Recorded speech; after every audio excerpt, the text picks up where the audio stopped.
Good morning, ladies and gentlemen. It is my privilege to welcome John Wikstrom for our external speaker series this morning. So I've just been onto John's LinkedIn account, and so apologies if this is out of date. I've got a couple of things on here. So John co-founded Magic Memories, which is an international technology entertainment company. And that was in 1995, and correct me if I'm wrong, literally 2 years after you graduated from university. Yeah. So pretty amazing, 1995, 27 odd years in the game. Continues to guide the company, evolving new ways to create innovative media capture experiences and personalized content for more than 200 international partnerships. Passionate about ensuring Magic Memories products and systems encourage guests to smile, engage, and share content. A proud New Zealander, born in the deep south, went to Southland Boys, but we won't hold that against him because he's now here at Wakatipu High School, where he's had the third of his children kind of at the school now in year 9. Is also a member of the Wakatipu High School Foundation, which is a very, very important position in supporting the school. And it is amazing to have you here with us this morning. So a big warm welcome for John. Well, thank you, team. It's actually a privilege to be here. Spent most of my life growing up in Queenstown whilst I went to school down in Chicago. So I feel very attached to the region and sort of feel a bit like you guys were, I guess, when I was your age. So what I wanted to do was share some of all my real life stories, which I thought might be give it a little bit of integrity rather than sitting here talking just about leadership. And what I'm going to try and do is weave leadership through the story, because I think it's had a big part of our journey. Like for me, I never give someone a title of manager if we can help it, because I think it throws them off, whereas we're always giving people titles as leaders, because that's all about coaching people along the way rather than telling people what to do. That's been a huge part of our culture. So very important to start with. For us as a business, leadership is how you translate vision into reality. So as a person, as a single human being, you walk fast, right? But you can only go so fast and so wide, meaning that how do you get a whole lot of people to follow you? So as you grow a business, or as you build a team or whatever, as you grow as individuals, how do you get people to follow you? And that's around leadership more than anything. I think that's going to be important as you continue to expand your futures. So a little bit about Magic Memories. As I said, started just like you guys as a 17, 18-year-old. And we had a vision and a bit of a dream, and we were able to turn it into actions. Now we're in 16 countries. We have 220 odd attraction partners. We've got well over 1,000 different people that we have to encourage on their vision, on the journey in these 16 different countries. So it's been quite a successful journey. It hasn't been without its ups and downs, but certainly we've done pretty well from starting up what was an idea back here in Queenstown. We're really proud of our partners. So again, from a little company or an idea that started in Queenstown in 1995 when none of you were born, but there's some great brands there. Major League Baseball, Football Club Barcelona, just done a partnership with Disney, Legoland. These are some of the most powerful brands in the world, so we're very proud of that. I think the journey on leadership and how you can turn a vision into a reality and mobilize a whole team of people starts with how we started the business. And it was really interesting. We came up with the idea of, could we take photos of people down, up at the Skyline Gondola and provide them a product for them when they came down? Now that seems like a pretty easy business proposition, but what we actually fell in love with was 2 problems, and they became an aha moment when we were starting the business. The first 2 problems, well, the first opportunities I saw was how much families loved having a photograph of themselves when they were on holiday. They were spending thousands of dollars to come on this holiday. To me, they had cameras there. We have mobile phones now, but the proposition was the same. So I was like, wow, I did not realize that. That is actually quite amazing. Then back in 1995, they had to take a photo and sell a photo. So they would actually go to a place called Smile Click. Great company, but they'd have to go there, choose their photo, come back an hour later to pick it up. To me, that was like, how much do they love that product if they're willing to spend 2 hours of this important holiday to go and pick it up?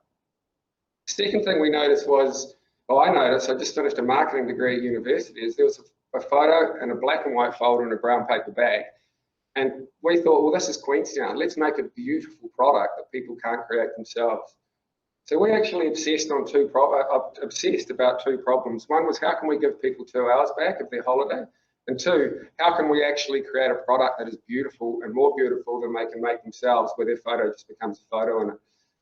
So back in the day, it doesn't seem very innovative now, but we actually printed everything, not great in today's sustainable world, and put it in people's hands. If they wanted a reprint, we put it up. We said, we'll take care of it. We'll put it under your pillow of your hotel. So we take it to the hotel and drop it off them. So we took care of the customer service piece.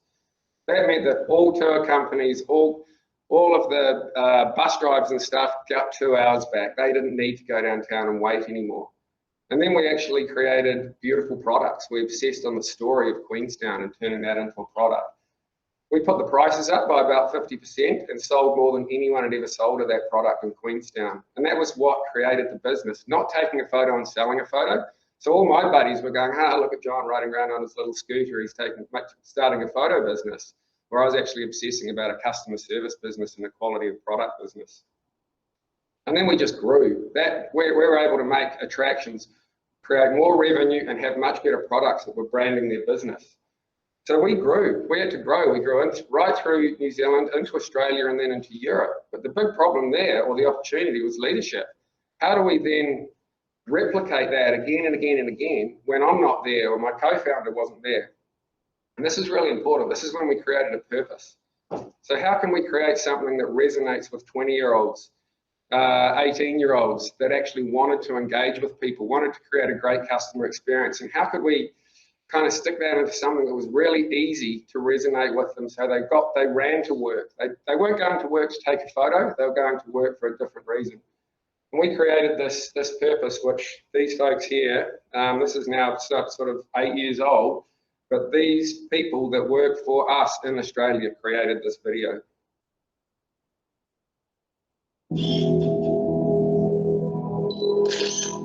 What I think is great about working for Magic Memories is the fun. Oh.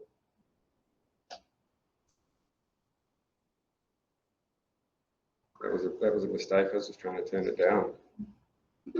Huh. Let's go again. It's all right. Apologies for that. What I think is great about working for Magic Memories is the fun team atmosphere that we provide. I think it would be a great job for anyone because they're going to meet lots of new people every day, make great friends, and just work in a fun environment.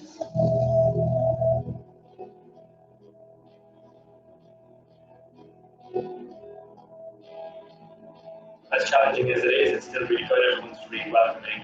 It's always a nice, fun place to work. Generally, any of the sites, because we're a tourism company, we just want people to have fun. That's what we do. Working here is just amazing. We're a good team, and we all work together. Like it's a good ending. It's like all the time. We're all laughing, and it's good. It's good. We create a good environment. Everyone's welcoming, which also creates a good environment for business. We have a brilliant atmosphere here at Magic Memories. We're more like a big group of friends working together than work colleagues. We have lots of fun. I think that shows to the customers. Get them to join in. I think that really shines through when we're working. That the customers can see we're having a great time, and then in turn they have a great time. When you get people laughing, you know that they're having a time, that they appreciate getting, and they really enjoy the day. We were having fun.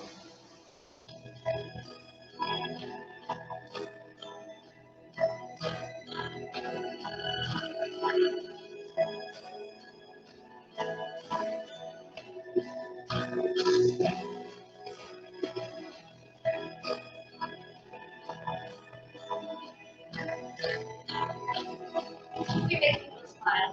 We make people smile. We make people smile. We make people smile. Yeah, what we do at Magic is we make people smile.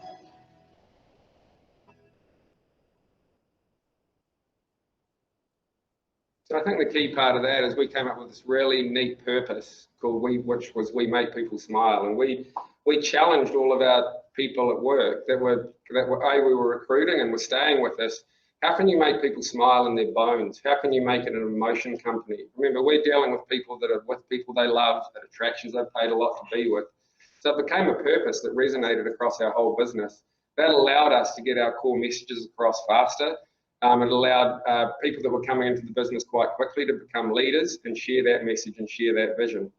That allowed us to become what we thought were becoming unstoppable. And we created 3 core tenets in our business of believing, belonging, and contributing, meaning that the team that we had believed in the fact that we were better than our competition and believed that they were making people smile in their bones. That's a good reason to get up, no matter what age you're at. And they felt like they belonged to something that had a purpose and was actually improving people's lives. And once that resonated with them, it also became something that allowed them to perform at a higher level. And we all gave them a channel to communicate. So the fact that they were able to communicate and share their ideas felt that they could contribute. And that believe, belong, and contribute, when you create a team that has those 3 core tenets and you can grow that without it having to come from me internationally, you become unstoppable.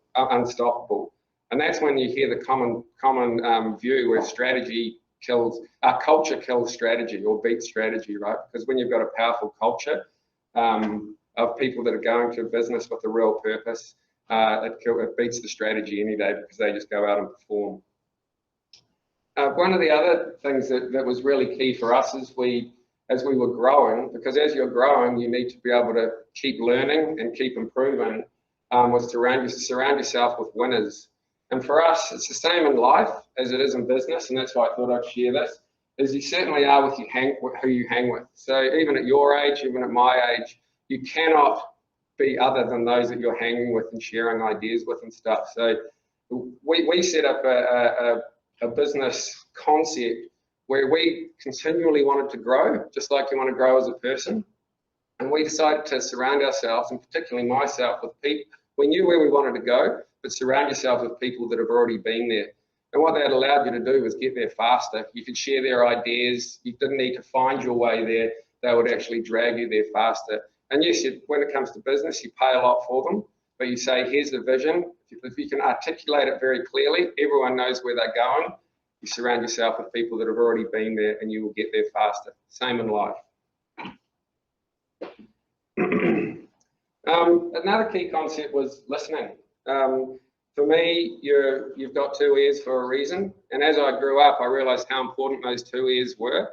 And it took us, and it was a learning moment for me, but after 15 years in the business, and this again is another story around how important listening is, the first aha moment was customer service and quality of product. It ripped us through the first 15 years. Now we're in sort of 4 or 5 countries. But my board of directors at the time said, John, mobile phones are coming. You're not connecting with 18 to 35-year-olds. You're using labour to grow the business, and labour's getting more expensive and harder to train the bigger the business gets. So I listened to that and went, shit, if we were head down, which I was, and just growing, I thought the business was sustainable and it was going, keep going forever. But then when you actually put your head up and listen to others who are smarter than you because they've been where you want to go, you actually stop and go, we've got some real problems we've got to solve. So I actually went to, my friend Chris was building the biggest water park in the world at the time over in Sydney called Wet n Wild. And he said to me, he goes, John, I want to create the most connected guest experience on the planet. We're not connecting with 18 to 35-year-olds. Go and find out and tell me what we've got to do. And I went up to Wet n Wild on the Gold Coast. You guys, many of you have probably been there. And I spent 3 days there and asked everyone there, or not everyone, as many as I could, do you want content? How do you want content? How valuable is it to you to just see what we could get? Just ask and listen, listen, listen. They came back with 3 things. One was everyone wanted content. They wanted videos, they wanted photos. That was kind of cool. 2, they wanted it on their mobile phone, which we weren't great at doing back in 2012. The 3, they wanted it for free. A lot of you have probably done some business. That's a tricky one, right? So rather than actually walking away from that, we actually leaned into it. And when Chris opened his theme park, every single ticket that was offered to guests included free digital photos. And he paid us instead of the customer paying us. So we completely changed our model around. It was the most successful thing we ever did, and we turned everyone into thinking they were getting free memories. All the customers were then sharing this through their mobile phone, and that single point in time changed the way that we approached our business. And now, rolling into COVID and coming out of COVID, when people want contactless and stuff, was the single best thing that happened to our business, and it's what we continue to grow. But if I hadn't listened in 2013, we probably wouldn't be here today. And I think that's super important, to keep listening to those people you want to hang with to make sure you keep evolving. For me, the non-verbal communication as a leader, I'm sort of trying to give some things that I learned through the journey, is actions prove who someone is, and words prove who they want to be. So over 90% of all communication is non-verbal, right? So to me, it's just so powerful for you to realize that all the people that you're hanging with, and as you become a business leader, everyone that's watching you, they're watching you when you don't think they're watching you.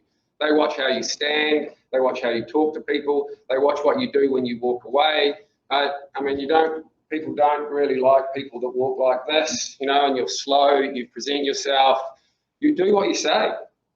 And you believe in yourself, and you hold yourself to integrity and good morals and good performance. But just be very careful that how you act, when you don't think people are watching, they're always watching, and that's when they make their decision about you. Are you a leader? Are you someone I want to copy? Are you someone I want to grow with? And that's the single biggest thing that I learned through this journey. And leadership is not a position. As I said to you right at the start, I'm the manager of such and such. I'm now the manager of this. I'll sit here in my nice office with the best view, and you guys can just work harder. That is not leadership. That is management, and it's wrong, right? Leadership is getting in there, rolling up your sleeves and coaching. Leadership is not do this, it's follow me. Let's go, that sort of terminology. And it's so important in a business to make sure you lead from the front. The other one is be authentic. And I know this is a big theme, but it's such an important theme. And I think being authentic is the real you. And if like the previous slide, if you're doing it in a non-authentic way, or you're doing it without integrity, people see through you, they don't want to follow you, they'll just go and hang with another group, right? The simple biggest thing we did in our business when it was around becoming authentic, we kind of have this policy, and it kind of suits, I think, all through life, is don't be a dick. Right, so, and that's really important. Just hold yourself to that. Like if you say, I'm going to get up at 8 in the morning or 6, whatever, some of you get up very early, get up at 6. Because you've got to hold yourself true to yourself as well. If you don't get up at 6 and you get up, oh, today I push sleep, and you get up at 7, you're actually programming yourself to go, I'll make a plan, but I'll break it. Right, you can't do that when you're a leader. Everything, you hold yourself to account, and you hold others to account. If you're going to turn up at 7:45, turn up at 7:45. These sort of things are really important, because that's all about being authentic and having integrity, and that's what people will follow. That's what people will notice, and it becomes very powerful all the way through life. Do what you say you're going to do to yourself and to others. It's as simple as that. Here's a little tool that, how do you talk about people that aren't performing, whether they're friends or in business? I don't know, have you guys done above the line and below the line? So above the line and below the line, it's a really simple tool. As a business, we went through this process and we said to each other, we want to live above the line. And here's why we want to live above the line. Above the line is when you actually have ownership in everything you do. You've got accountability in everything you do, and you've got responsibility. The best way to look at that is oar, O-A-R. You know, when you're in a boat, many of you are probably in the rowing, when you are all paddling in the same direction, you get places faster, right? You don't zigzag or whatever. So ownership, accountability, and responsibility is living above the line. Then you become the victor. Down below, when you live in the world of blame, excuses, and denial, pretty easy. Stay in bed, push sleep. No one wants to hang out with you, right? Because it's always everyone else's fault, and it just doesn't get anywhere. And as people, we have to hold ourselves to accountability of living above the line. We as a business can now talk to each other that you become a victim on that one as well, by the way. But as a business, this is a non-personal way that sometimes I'll be saying something and someone will go, that's a bit below the line, John. It's non-personal, it's non-offensive. They're not calling me a dick, right, or whatever, but they're telling me I'm operating below the line. Light comes on and go, you know what, I probably am, lift it up. And if you can have a culture like that, it's a really good tool in business. It's a good personal tool to guide yourself with, living above the line. So I want to give you an example, a real life example of ownership and accountability for my team, and how moving people up above the line really proved successful, very successful. When we were 2014, we went and lived in, and this is very important, like a person hears only what they understand. So 2014, we went to the UK. We started a big aquarium in London with the second biggest attraction operator in the world behind Disney. When they were in their photos, which is where we were, they were doing 55p revenue per person. And I said, use Magic Memories, we'll get you up to £2. So 4 times the revenue you're getting. That's a pretty big proposition. So we went over and lived there for the whole year. After 3 months, we'd turned them from 55p to 90p.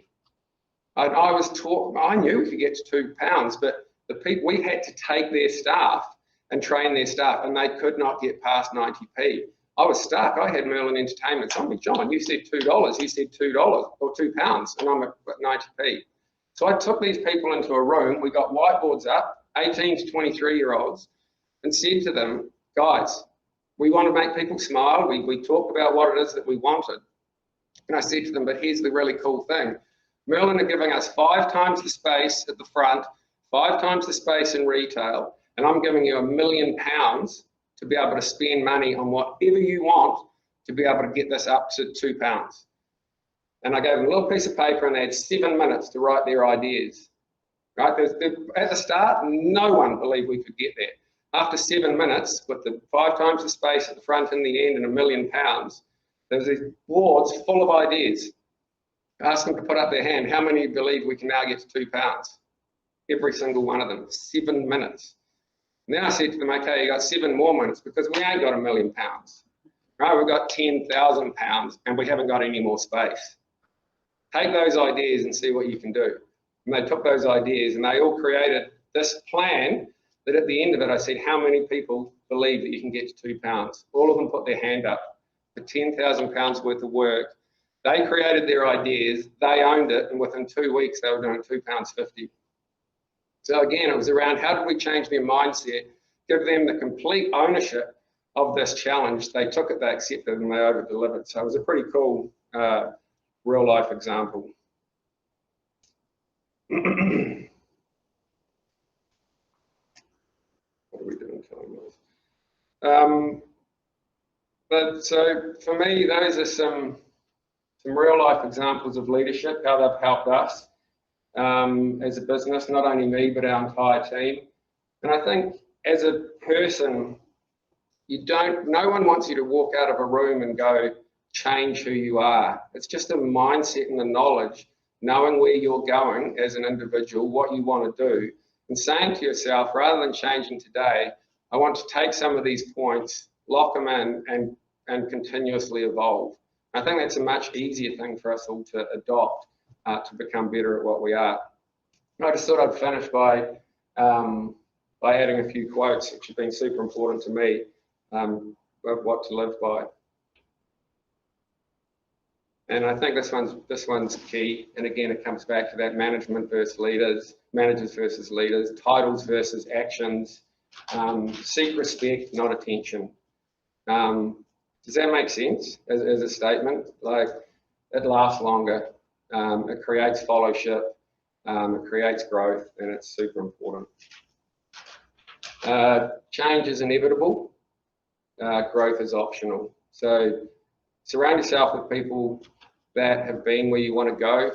Make sure you're hanging with the right people, and you've got a vision of who you want to be, and make sure you keep being authentic and keep that integrity to yourself. Make yourself promises, make other people promises, and always keep them.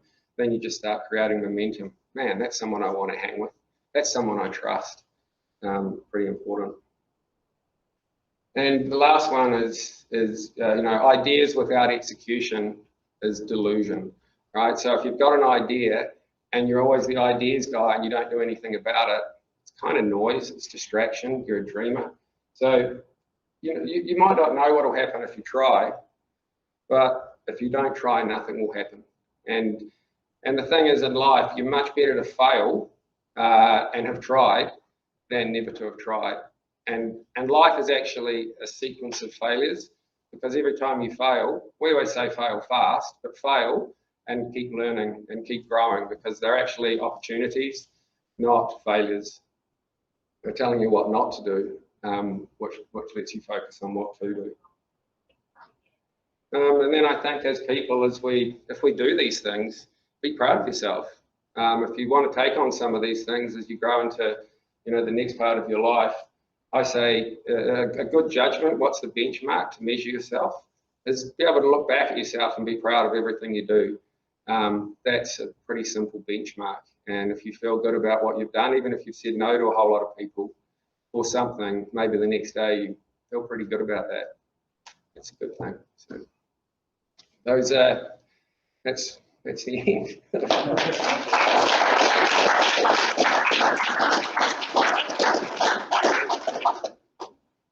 So any questions at all?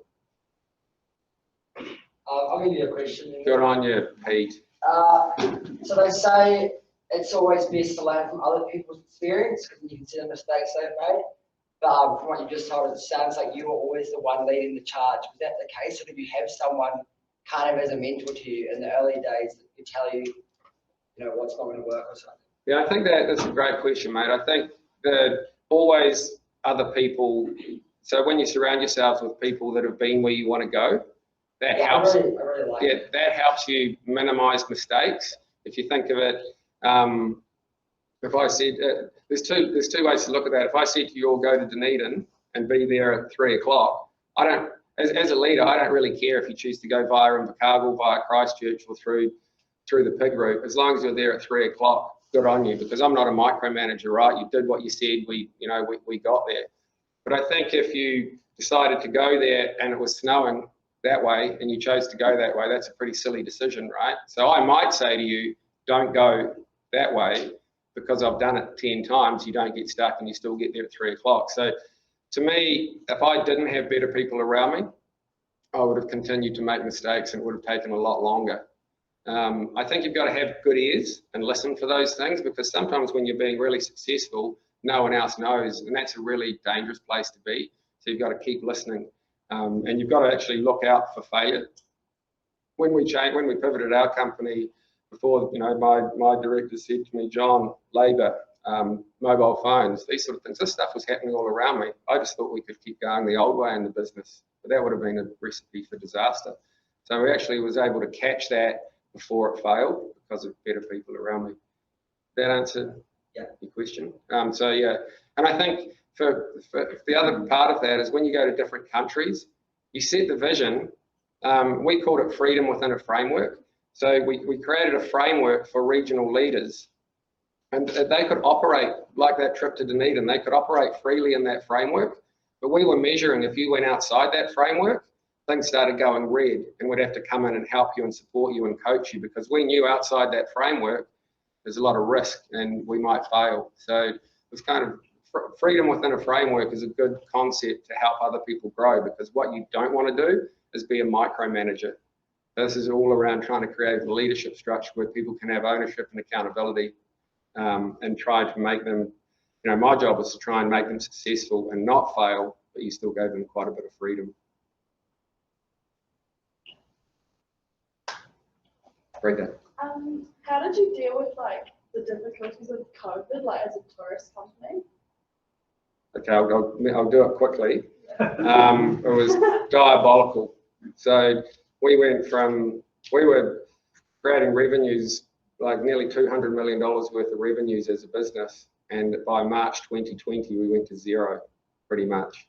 We had over 1,500 people, and in 72 hours we went from 1,500 people to 15, and all those 15 were on 50% of their wages.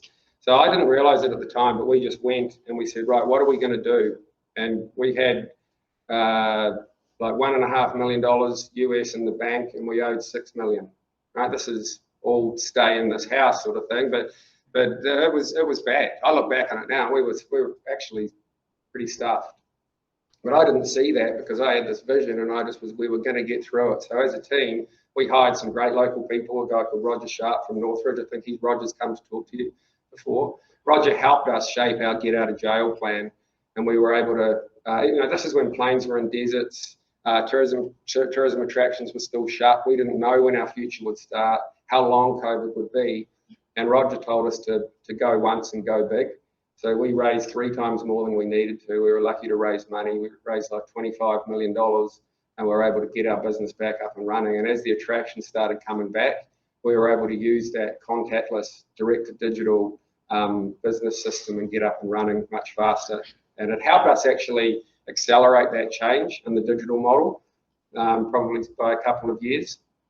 And since then, we've been able to grow really fast. We've grown about 85 new attractions across 6 new countries. But it's a really nice story to tell, but it could have had a very different ending.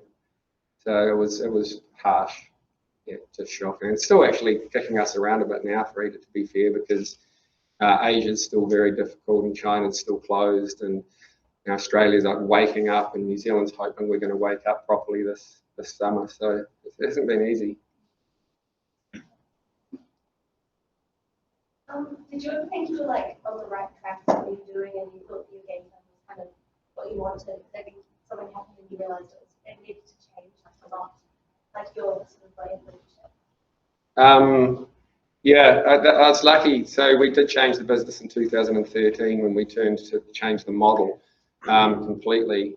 But I would go to board meetings when we were going through this change. I was learning so fast. The business was growing at between 2012 and 2010 and 2015.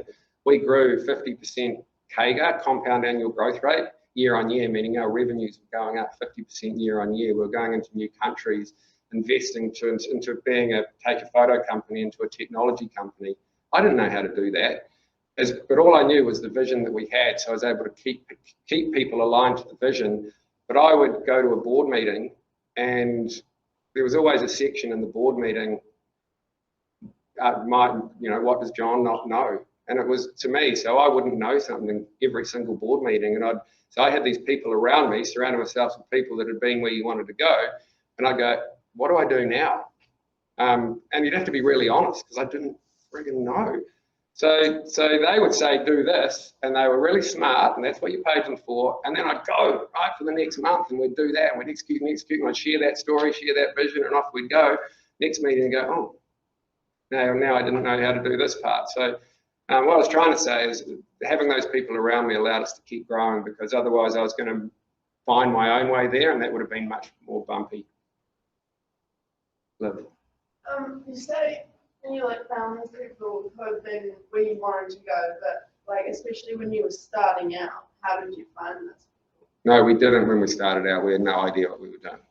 We were chasing a vision, right, and an idea and a concept, and it wasn't until about 10 to 12 years when things started getting serious that we got someone into the business. He was a guy, Jeff Burns, and we played golf together one day, and he had the idea of turning New Zealand into an internet tourism place. Played golf with me and heard what the vision was, and he sat down and asked me, as a young fella, what I was going to do, and I told him in 4 hours, sitting in the Novotel, what we were going to do. And well, I was going to do it, right? And he turned around to me and went, that is awesome. I'm so excited you're not going to do a quarter of it. Who are you, dude? But so he told me that I was thinking too big. He came in and helped us in those early days, put structures around us, financial structures, monthly reporting, got it into realistic milestones that we could achieve. Then we got another board of directors. So we grew that as we were, I don't say go and get a board of directors, just find mentors, find people that have been where you want to go and make them a mentor out the gate. And that's what he was. And we were able to grow the business from there. But I think another part of that question, which is really important, is these people that have been where you want to go, they're not unemployed, right? They've got 100 people wanting their services. So you've got to have a really good narrative about your business and a really strong vision and be able to communicate it really clearly where you're going so they get excited about it because they're going to choose to join you over 99 others. So it's really important to keep evolving your narrative about yourself, about your business, and make it very, very clear because you've got to go and get those people. And it's not about money. They don't need money. They're actually joining businesses for the joy, the people, the challenge, your strategy, your vision. So that's why it's so important in that very first slide is how do you turn your vision into a reality using leadership. That's it. Is there any style of leadership that you look up to specifically? I would say someone that, that's a good question, Elise. I like people that, I like simplicity. So I think that some people, and this is something really to watch out for, guys, is as people get more and more experienced, there's this mindset that things become more complex and you're smarter if you can put a 400-point action list. Right, when actually the people you pay the big bucks turn that 400-point action list into 3. Right, and they put this 5-page document into 1 page so it's easy to follow. So boiling down complexity into simplicity is so important, and I think anyone that can do that is someone that I aspire to and want to keep learning off because it allows you to get places faster. It's just counterintuitive, right? That you think, what? Less is more. That's what it means. And the better you become a business and the more mature you become and the more you learn to block out all that noise and go, well, that's not on strategy. That's not important. Let's focus on the stuff that really matters. I mean, Steve Jobs, his definition of innovation was was not actually creating the coolest products in the world. His definition of innovation was the 1,000 things you say no to. Why? Because you've got to have a really monomaniacal vision of where you're going and keep it simple. Then it's easy to create a narrative. It's easy to share with others. And I think that's those sort of people are gold. Yeah, John, I remember Smile Click back in the day. Yeah. Because I used to be a raft guide and they used to come down and take photos when we came out of the tunnel and all the rest of it. So I kind of remember what that was like in town. But you were pretty young to be being an entrepreneur and taking on something like that, to be starting up a business and all the rest of it. Like, there's some pretty capable people in here. So what encouragements or hot tips would you give to these folks as potential entrepreneurs, as kind of young people, and to kind of be bold and go young? What would you sort of say to them? I think early on, being curious was one of the best strengths that I had. So curiosity, always challenging why. And as we've got better as a business, we call it the 5 whys. So you actually ask why 5 times and you actually find the gold. You find the true problem. I mean, you think someone comes to you with a problem, you ask them why 5 times. And that's what we did. We continue to go, why? SmileClick was a great business, but why are these people waiting an hour? Why do they have to go back there? Right? And we could have replicated their business model. We wouldn't have been successful, but it's because we challenged it, challenged that business model. So curiosity and asking why. The other one is what we call transference, and it's being able to mentally put yourself in the customer's shoes, because that's where the value sits. So you might have an idea, but you've got to be really good at going, is that actually valuable? Who are my customers? What are they doing? What do they want? And when you can find a problem, then you obsess about that problem and you solve that problem, like one of those first slides. That's where the gold dust lies. They say the riches are in the niches, and they are. You don't want to be everything for everyone. Find a problem, obsess about it and solve it, and then you just start tacking stuff on as you continue growing. So that would be the best way we approached it. Yes. Has your leadership changed since you started here to now where you are internationally, since you still keep your values and your purpose the same in the company? I think we continue to evolve them, although we looked at them again yesterday, and I think the values that we have as a business, we decided that they're still very much who we are and who we want to be. And that's important, who you are and who you want to be. I thought I was a good leader, because we were growing fast and everything was pointing to, getting lots of pats on the back. But I think it was 2008 had a team around me that I thought were really, really on board, and I decided to do one of those 360-degree leadership surveys, right, where they would anonymously say what I was good and bad at. And everyone loved the vision, everyone loved the fun and where we were going, but it came back to me that I was, all of them, could John just listen a little bit more? Could John be a better listener? And I was like, oh, it's a wee bit awkward. And then I can remember thinking, okay, I've got to learn, I've got to be a better listener. That's why I got 2 of these, right? And I can remember being in a presentation with, I think it was the bosses of Shot Over Jet, like the ones from Christchurch way back in the day. No, it was THL, so THL, Waitomo Caves. She's a really cool lady, and I was chatting to her and I was getting excited about what we're doing. This is about 2 months later, and she turned around to me and she goes, John, you're just not listening. That hurt, right? Because I thought I'd change, but I hadn't. That's why I say you can't change. You've just got to try and keep evolving. I'm still not the best listener probably, but I'm really aware about it, and I try to be a better listener. So there's that constant evolution and trying to be authentic to yourself, and know you're not perfect, but you're always working on yourself. Pete. Well, you talked briefly about meeting that guy on a golf course, and I just want to know, when you meet these people just out randomly, what's some ways we can judge your character and actually figure out if they're the people we want in our team and that work with us? Of course, it's like sharing the same vision or something. What are some ways, if you're just having a conversation, like you said, you can find these people? I think first of all, be you and listen to them and ask questions about themselves. And young people, and you're good at this, Pete, is engaging with older people and actually making those older people feel like you want to chat to them. That means a lot to us, us older folk, and that all of a sudden starts a relationship. So when there's a relationship started and they start appreciating who you are and going, this is a good person, that's a really good time for you to turn around and ask them a question. Can I run something by you? There's some amazing people in this town, and some of them I don't know very well, but just recently I asked one of the most amazing people in town, can you help me? I need to run something past you. I'd like to learn. Now it's a wee bit nervous, and they were like, I would love to help you. So when you're creating relationships, it's okay to ask those questions, and then make sure that you've got a decent narrative. Like if you start rambling on, you'll lose them. So it's around, here's what I'd like to talk to you about. Here's what I think. It's a wee bit loose, but here's where I'd like to go. And if they, some people will go, that's a great idea, Pete. I'd love to help you. Build that relationship first. Does that help a little? Yeah. Yeah. And then never be afraid to ask. You'd be surprised. So many people are out there. If I could look at what would I want to be, is it being on a board of directors?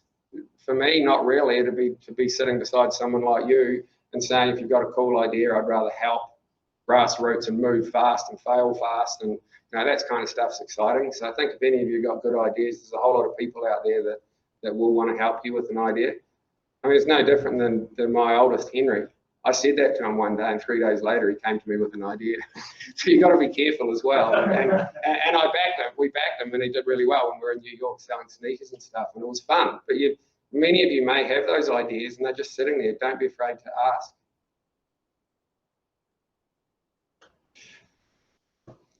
Well, that was fun. Guess you've got school now, huh? Well, thank you very much it's an absolute privilege to be able to talk to you all, because I remember sitting there figuring out what happens when I leave school.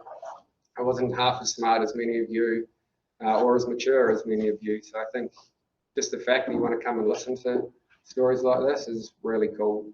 I think you're certainly in the right place, doing the right thing. So good luck. Thank